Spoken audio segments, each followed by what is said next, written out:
إن الحمد لله نحمده ونستعينه ونستغفره ونعوذ بالله من شرور أنفسنا وسيئات أعمالنا.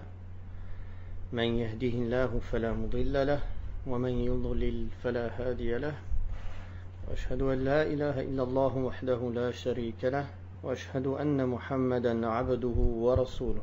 يا أيها الذين آمنوا اتقوا الله حق تقاته ولا تموتن إلا وأنتم مسلمون. يا أيها الناس اتقوا ربكم الذي خلقكم من نفس واحدة وخلق منها زوجها وبث منهما رجالا كثيرا ونساء، واتقوا الله الذي تساءلون به والأرحام إن الله كان عليكم رقيبا.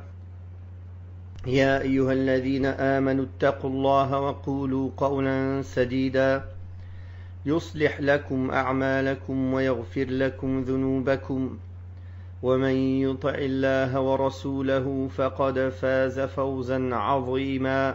أما بعد، فإن أصدق الحديث كتاب الله، وخير الهدي هدي محمد صلى الله عليه وسلم، وشر الأمور محدثاتها، وكل محدثة بدعة، وكل بدعة ضلالة، وكل ضلالة في النار. Nous allons lire aujourd'hui ensemble la sourate Al-Qalam, ou bien une partie de sourate Al-Qalam, qui comporte 52 versets, qui est une sourate mécoise et qui comporte 52 versets. Donc on va lire auparavant, réciter auparavant le Coran, la parole d'Allah Tabarak wa Ta'ala, puis donner un sens rapproché en français et l'explication bi'idhnillah subhanahu wa ta'ala. أعوذ بالله من الشيطان الرجيم. بسم الله الرحمن الرحيم. نون والقلم وما يسطرون ما أنت بنعمة ربك بمجنون وإن لك لأجرا غير ممنون وإنك لعلى خلق عظيم فستبصر ويبصرون بأيكم المفتون إن ربك هو أعلم بمن ضل عن سبيله وهو أعلم بالمهتدين فلا تطع المكذبين ودوا لو تدهن فيدهنون ولا تطع كل حلاف مهين هماز مشاء بنميم مناع للخير معتد أثيم عتل بعد ذلك زنيم أن كان ذا مال وبنين إذا تتلى عليه آياتنا قال أساطير الأولين سنسمه على الخرطوم إنا بلوناهم كما بلونا أصحاب الجنة إذ أقسموا ليصرمنها مصبحين ولا يستثنون فطاف عليها طائف من ربك وهم نائمون فأصبحت كالصريم فتنادوا مصبحين أن اغدوا على حرثكم إن كنتم صارمين فانطلقوا وهم يتخافتون ألا يدخلنها اليوم عليكم مسكين وغدوا على حرد قادرين فلما رأوها قالوا إنا لضالون بل نحن محرومون قال أوسطهم ألم أقل لكم لولا تسبحون قالوا سبحان ربنا إنا كنا ظالمين فأقبل بعضهم على بعض يتلاومون قالوا يا ويلنا إنا كنا طاغين عسى ربنا أن يبدلنا خيرا منها إنا إلى ربنا راغبون كذلك العذاب ولعذاب الآخرة أكبر لو كانوا يعلمون. Donc Allah tabarak wa ta'ala, là j'ai récité jusqu'au verset numéro 33. Inch'Allah, c'est ce qu'on va voir aujourd'hui. Du verset 1 au verset 33 de Surat Al-Qalam. Donc Allah tabarak wa ta'ala dit dans le sens des versets, du verset 1 au verset 7, Noun, par la plume et par ceux que les scribes mettent en ligne. Par la grâce de ton Seigneur, tu n'es point un possédé. En vérité, une récompense inépuisable t'est réservée et tu es doué d'une moralité très élevée. Bientôt tu verras, et les négateurs, eux aussi, verront lequel d'entre vous a perdu la raison. Car c'est ton Seigneur qui connaît le mieux ceux qui s'égarent, de son chemin et ceux qui sont les bien guidés. Allah tabarak wa ta'ala jure ici par la plume, qui sert à désigner toutes les plumes avec lesquelles on écrit les diverses sciences et on transcrit les textes et les écritures. Il en est ainsi parce que la plume et ce qu'elle écrit sont des signes parmi les grands signes d'Allah tabarak wa ta'ala qui méritent qu'il jure avec pour prouver l'innocence de son messager de tout ce que ses adversaires lui attribuent comme folie. Bien sûr, Allah seul a le droit de jurer par ses créatures, subhanahu wa ta'ala.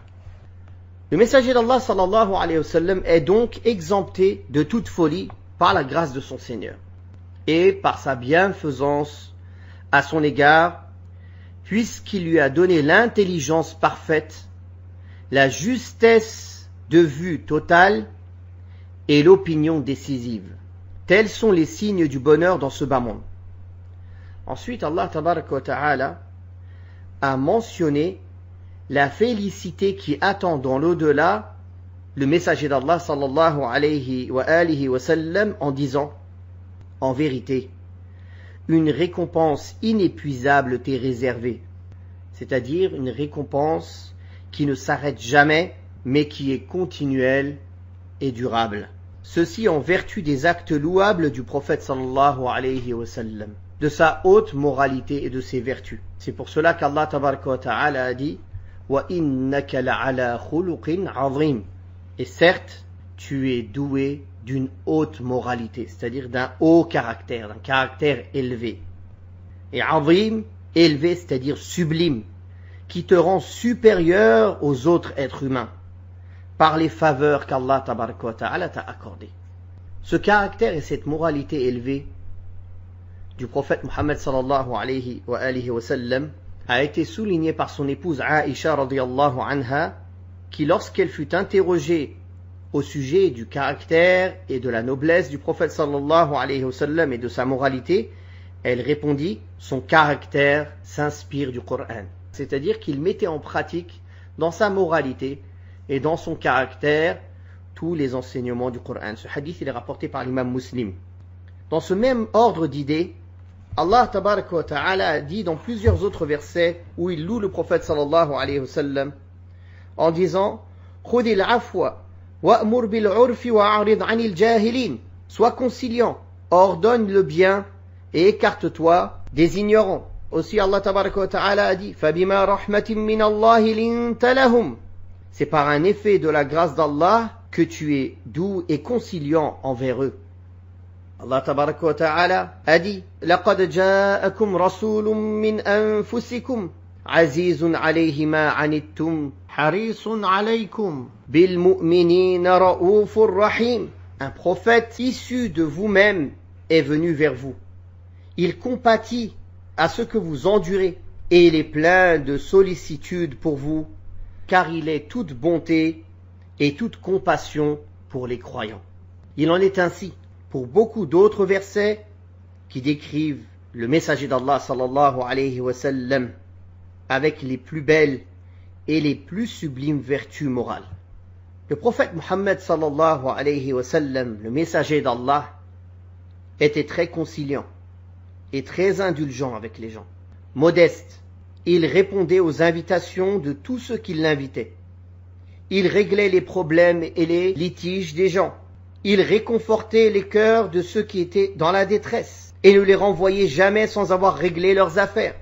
Lorsque ses compagnons décidaient de faire quelque chose, il les approuvait dans leur choix et le partageait avec eux tant qu'il ne s'agissait pas d'une chose illicite. En outre, lorsque le messager d'Allah sallallahu alayhi wa sallam voulait entreprendre une affaire ou faire quelque chose, il ne l'imposait pas sans avoir consulté ses compagnons et s'être concerté avec eux. Il acceptait ceux qui venaient du vertueux parmi eux et pardonnait aux fautifs d'entre eux. Il accueillait celui qui venait chez lui avec le plus chaleureux des accueils. Il ne lui montrait pas un visage renfrogné et ne lui parlait pas avec dureté.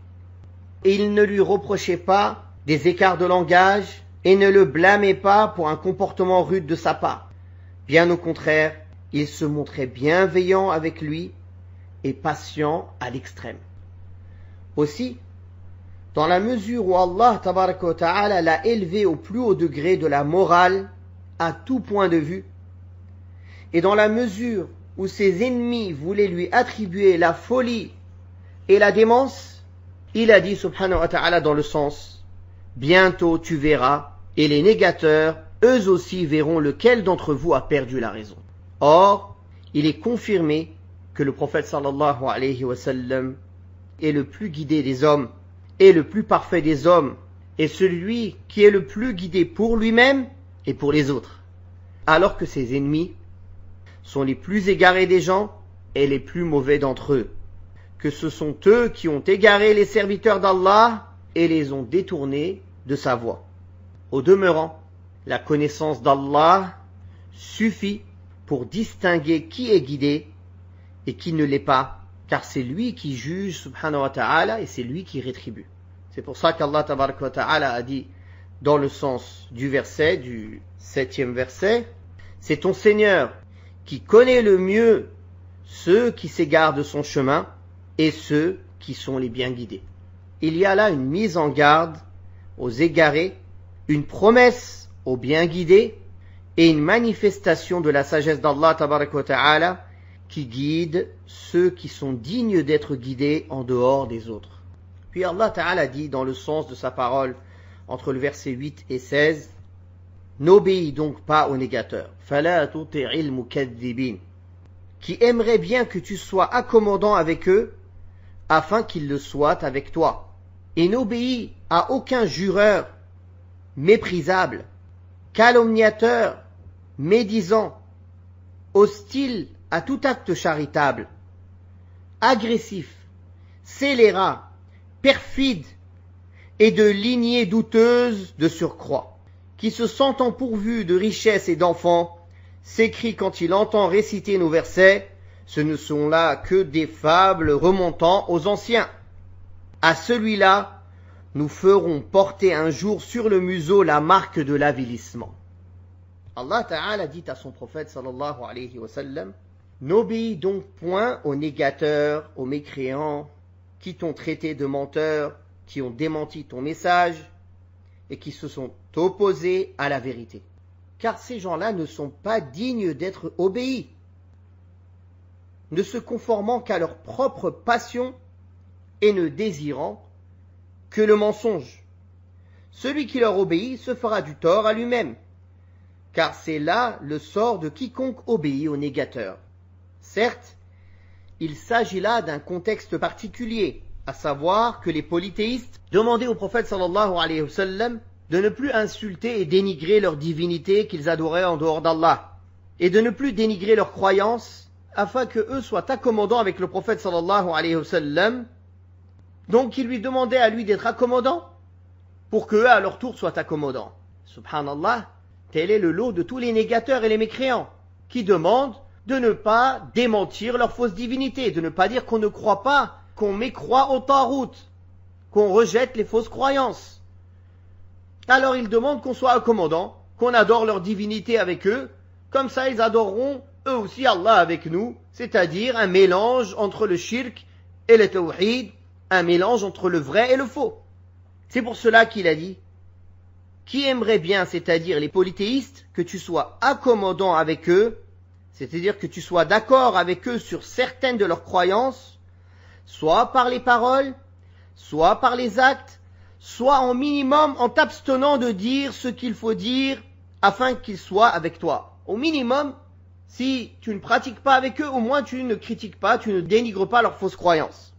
Et Allah Ta'ala, qu'est-ce qu'il a ordonné au prophète sallallahu alayhi wa sallam? Bien au contraire, proclame ce qui t'est ordonné et montre la religion de l'islam. Car sa proclamation totale infirme ce qui s'oppose à lui et montre ses défauts et contradictions. Et n'obéit à aucun jureur invétéré, car il ne peut être ainsi que parce qu'il est un menteur, méprisable, c'est-à-dire à l'âme inique, manquant de sagesse, n'ayant aucune dignité ni volonté de faire le bien, car sa volonté se limite à satisfaire ses instincts les plus bas. Détracteur, grand calomniateur, c'est-à-dire qui ne cesse jamais de critiquer les gens à travers la diffamation et la calomnie. Médisant, c'est-à-dire qu'il médit des gens et joue le rôle de calomniateur et de rapporteur de ragots pour semer la zizanie entre les gens et mettre la haine et la rancœur dans leur poitrine. Hostile à tout acte charitable. Donc toutes ces caractéristiques qu'Allah a citées dans le Coran concernant cette personne. Et vous allez voir que c'est une personne précise au temps du prophète sallallahu alayhi wa sallam, mais que cela ne se limite pas à cette personne. Toute personne, tout négateur en tout temps, qui jure, qui médit, qui est méprisable, détracteur, hostile, on ne doit pas lui obéir, car il nous appelle qu'au mal. Donc Allah Ta'ala l'a décrit en disant qu'il est hostile à tout acte charitable, qu'il est tenu de faire comme les dépenses obligatoires, les aumônes, les dépenses expiatoires et autres. Agressif à l'encontre des gens, dans leur personne, leurs biens et leur honneur. Scélérat, c'est-à-dire plein de péchés et de transgressions à l'égard des droits d'Allah tabaraka wa ta'ala. Perfide, c'est-à-dire d'un caractère rude et hostile à la vérité. De lignée douteuse de surcroît, c'est-à-dire qui n'a aucune origine noble ou matière pouvant servir à extraire du bien. Mais son comportement est le pire des comportements et on ne peut attendre aucun bien de lui. C'est-à-dire que, ici il parle de Al-Walid ibn Al-Mughira. Allah Ta'ala donc interdit d'obéir à tout jureur, menteur et imposteur, à l'âme méprisable et au comportement moral pervers, notamment son infatuation, son orgueil vis-à-vis de la vérité et des créatures et son penchant pour la calomnie et la médisance à l'encontre des gens, ainsi que son empêtrement dans les péchés. Bien que ces versets aient été révélés à l'adresse de certains polythéistes comme j'ai dit, Al-Walid ibn Al-Mughira, entre autres, en vertu de la parole d'Allah tabaraka wa ta'ala, dans le sens qui se sentent pourvus de richesses et d'enfants, s'écrit quand il entend réciter nos versets, ce ne sont là que des fables remontant aux anciens. C'est-à-dire qu'en raison de l'abondance de ses biens et de ses enfants, il s'est montré arrogant à l'égard des versets d'Allah en les traitant de fables des anciens. Il n'en demeure pas moins qu'ils ont une portée générale et concernent tous ceux qui se comportent ainsi. En effet, le Coran a été révélé pour guider toutes les créatures et il s'applique aux premiers comme aux derniers de cette communauté. C'est pourquoi certains versets ont été révélés pour une raison particulière ou à cause d'une personne pour qu'ils servent de base générale à d'autres événements et pour qu'on connaisse les exemples des détails qui concernent les questions d'ordre général. Cela ne veut pas dire que c'est réservé spécifiquement à cette personne, mais elles ont une portée générale à toute personne qui se comporte ainsi. Ensuite, Allah tabaraka wa ta'ala a promis à ce genre de personnes qu'il leur ferait porter un jour la marque et le signe de l'avilissement sur leur museau, c'est-à-dire la partie la plus apparente de leur visage. Puis Allah tabaraka wa ta'ala a dit dans le sens des versets, entre le verset 17 et 25, « Nous avons éprouvé ces impies comme nous avons éprouvé les propriétaires du verger quand ils jurèrent d'en recueillir les fruits de bon matin sans dire si Allah le veut. Or, pendant leur sommeil, un fléau déchaîné par ton Seigneur vint frapper leur verger qui se trouva le lendemain complètement ravagé. Le lendemain matin, ils s'appelèrent les uns les autres. Partez vite à votre plantation, si vous voulez en cueillir les fruits.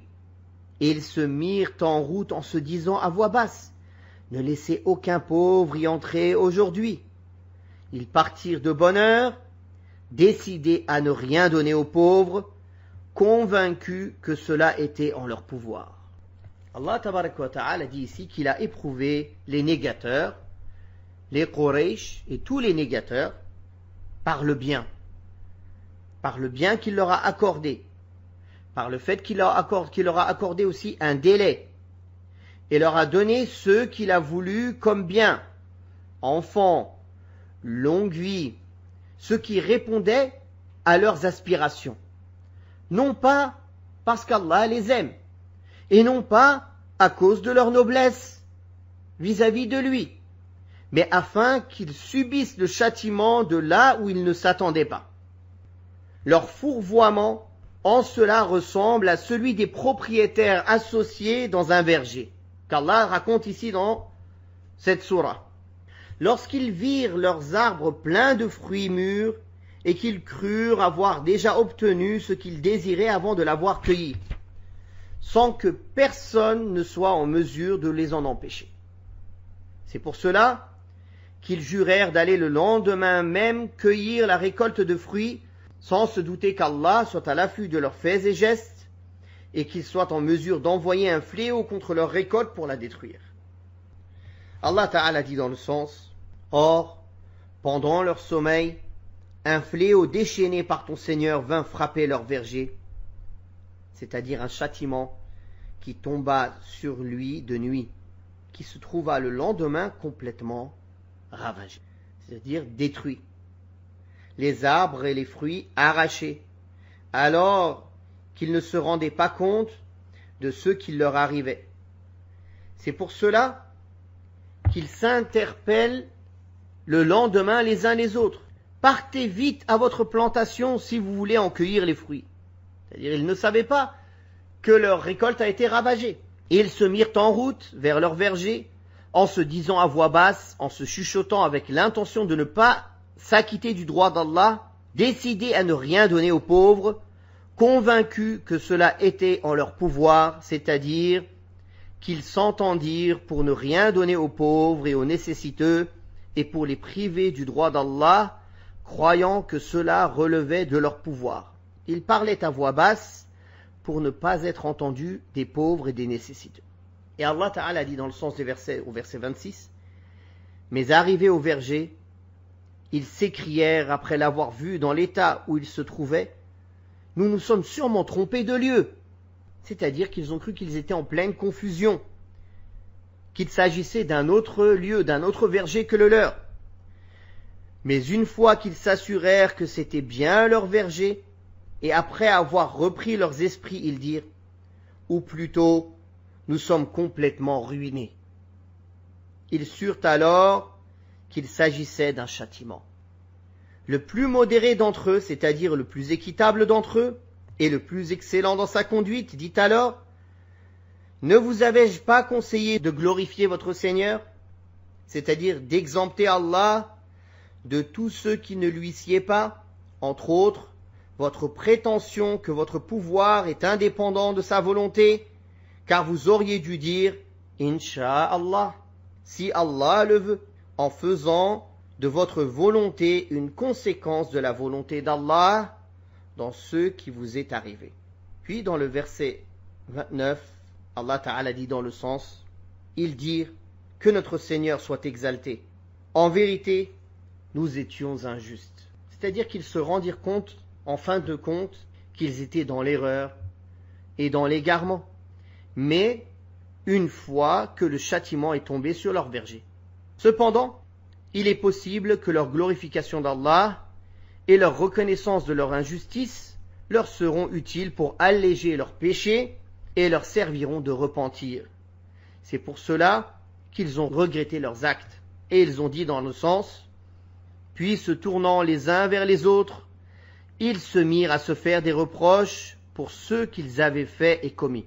Ils dirent, malheur à nous, nous avons agi avec démesure. C'est-à-dire nous avons transgressé les limites d'Allah et celles de ses serviteurs. Puis ils dirent dans le sens, puisse Allah nous donner en échange quelque chose de meilleur que ce jardin. C'est en lui que nous plaçons nos espoirs. Ils ont espéré qu'Allah leur donne ce qui est meilleur que ce verger, en lui promettant de revenir vers lui et d'aspirer à sa satisfaction. S'ils font ce qu'ils disent réellement, nul doute qu'Allah leur échange ce verger contre ce qu'il y a de meilleur en ce bas monde. Car celui qui invoque Allah avec sincérité et espère en lui, il lui exauce son invocation. Allah tabaraka wa ta'ala montrera ce qui peut advenir à celui qui suit les causes impliquant le châtiment, à savoir qui lui ôtera les moyens avec lesquels il montrait son arrogance et préférait ce bas monde à l'au-delà. Alors Allah Ta'ala a dit dans le sens des versets, tel fut leur châtiment, mais plus dur encore est le châtiment de la vie future, c'est-à-dire plus dur que le châtiment de ce bas monde. Si seulement ils pouvaient le savoir. Celui qui sait et qui a la certitude est tenu de se garder de toutes les causes pouvant impliquer le châtiment d'Allah subhanahu wa ta'ala. Wallahu ta'ala a'la wa a'lam. Wa sallallahu ala Muhammadin wa ala alihi wa sahbihi wa sallam.